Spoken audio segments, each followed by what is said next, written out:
Assalamu alaikum warahmatullahi wabarakatuh. Akkam jirtan kabajamtootaaf jaalatamtoonni hordoftoonni barsiisa Oromoaf. Alhamdulillah yani naga kooti nageenyi kiyya kan jaalalaa kan kabajaadhaa bakka jirtan maras naga'u. Daawwattootan kiyya viidiyoo irraa kana keessatti iccitii mana bilbilaa keessan keessatti argamu keessaa hin waan hedduu takka isin fayyadu isin barsiisa. Egaa daawwattootan kiyya gama barumsaatiin darbuun duratti warroonni YouTube chaanaala keenyaaf haarootaa tan baga nagaa dhuftan jechaa barumsa dabalataa argachuudhaaf chaanaala keenya subscribe godhachuun dagdanaadha.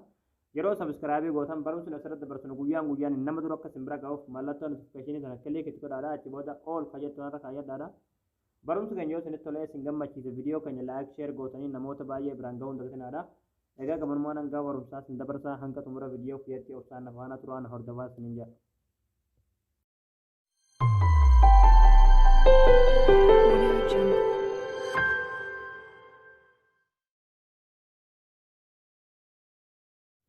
Hayyee daawwattootan kiyyaa iccitiiwwan shan mana bilbilaa keessan keessatti argaman baruudhaaf mana bilbilaa keessan ni galtanii achi booda tuqaa sana kilikni gootu achi booda siitingira ni galtu achi booda haala kanaan isiniif banama yeroo haala kanaan isiniif baname iccitiin dawwalaadha jechuudha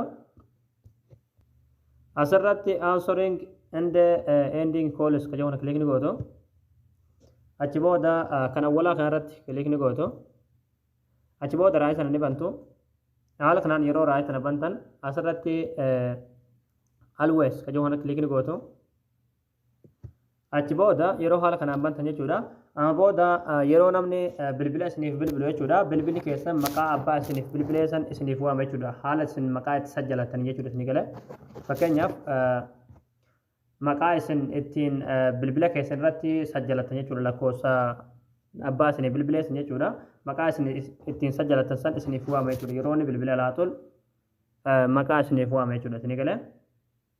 itti aansuudhaan asirratti tana yoo oonii gootan jechuudha tuni yeroo namni isinii bilbilu okeedhaan kaasuu osoo hin taane botonii isitti amma sagalee ol qabdu sanaan ni galee isitti amma sagalee ol qabdu tanaan jechuudha tanaan ishii oliitiin yoo kilik gootan jechuudha yeroo isinii bilbile alaatul isiniif nama jalaa kaasuu dandeessan jechuudha wanni tan fayyadamtan jechuudha isin galee tana oonii godhuudhaan jechuudha isin galee jiraame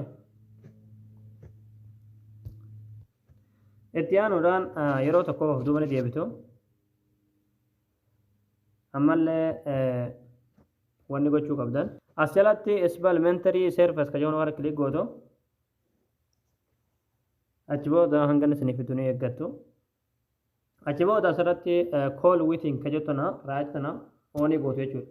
tuni maal isin fayyaddi yeroo namni isiniif bilbilu bilbilli keessan namaan biiziin jiru jechuudha irraan isiniif waama jechuudha isin galee yeroo fakkeenyaaf yeroo namatti haasoftan bilbilli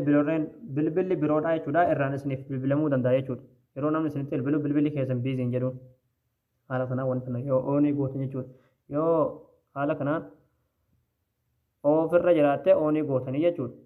akka namni irraan isiniif bilbiluu danda'uuf jechuudha isin galee ammallee yeroo tokko of duuba ni deebitu haala kanaan yeroo of duuba deebitan asolitti jechuudha call background ka jedhu yeroo irratti kilikni gootu achi booda akkuma sirriitti margaartan haala kanaan isinii fida haala kanaan jira jechuudha defaultiin isaadha haala kanaan jira amma kana jijjiiruu yoo barbaadan jechuudha yeroo namni isiniif bilbilu asirratti background ka jedhu kana kilik gootu achi booda haala kanaan hedduu isiniif baasa jechuudha haala kanaan akka isiniif bilbilamu yoo barbaadan ammallee itti aanuudhaan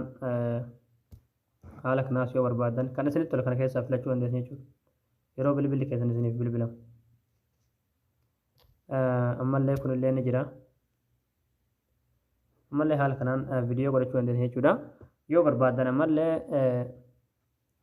yeroo kaachuu barbaadan set as call background ka jedhu kilik gootu jechuudha yoo isinitti tole jechuudha yoo immoo kun hundi isinitti hin tolin jechuudha viidiyoo garagaraadhaa kan galarii bilbila keessanii keessaa qabdan irra kaayachuu barbaadan jechuudha asirra jalatti asirratti jechuudha matarratti fakkiin pilaasiin jirti irratti kilikni gootu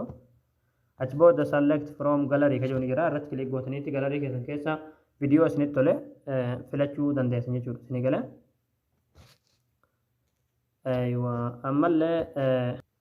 ammallee yeroo tokkoof duuba ni deebitu ammallee asirratti kilikni gootu asirratti akkuma asirratti amma argaa jirtan jechuudha yeroo fakkeenyaaf namni isiniif bilbilu osoo isin waan garagaraa ilaaltanii yookiin osoo musalsala garagaraa diraama garagaraa osoo ilaaltanii akka bilbilli isiniif bilbilamu suni waan isin ilaalaa jirtan san addaan isin jalaa hin kunne asirratti yoo barbaadan asirra kaa'achuu dandeessan akkuma kan isinitti tole jechuudha. Fakkeenyaaf asirra yoo kaa'atan waan ilaalaa jirtan san isin jalaa hin balleessu gubbumaatti isiniif bilbilamu malee jechuudha isin galee kunillee bareedaadha. Fuul iskiriin kana gootan ammoo guutumaan guututti fuul iskiriin tahee yeroo namni isiniif bilbilame dhufa jechuudha isin galee waan ilaalaa jirtan sanillee addaan isin kuta jechuudha irraan hin dhufu jechuudha. Yoo immoo asirra keessan haala kanaan irraan dhufu matamarraan dhufa matamarraan kaasuu dandeessan jechuudha osuma ilaaltanii jechuudha isin galee. Haala kanaan kana keessaa kan isinitti tolee filattanii irra kaayyachuu dandeessanii jechuudha. Egaa daawwattoota kiyyaa isin galee jeesan abdii qabaa barnoonni keenya har'aadhaa asirratti raawwataa barumsa dabalataa argachuudhaaf viidiyoo keenya namni baay'een argee kan irraa fayyadamu laayik sheer gootanii namoota baay'ee biraan ga'uun dagatinaadha. Barumsa birootti naga walitti deebinutti waan hordoftaniif galatooma.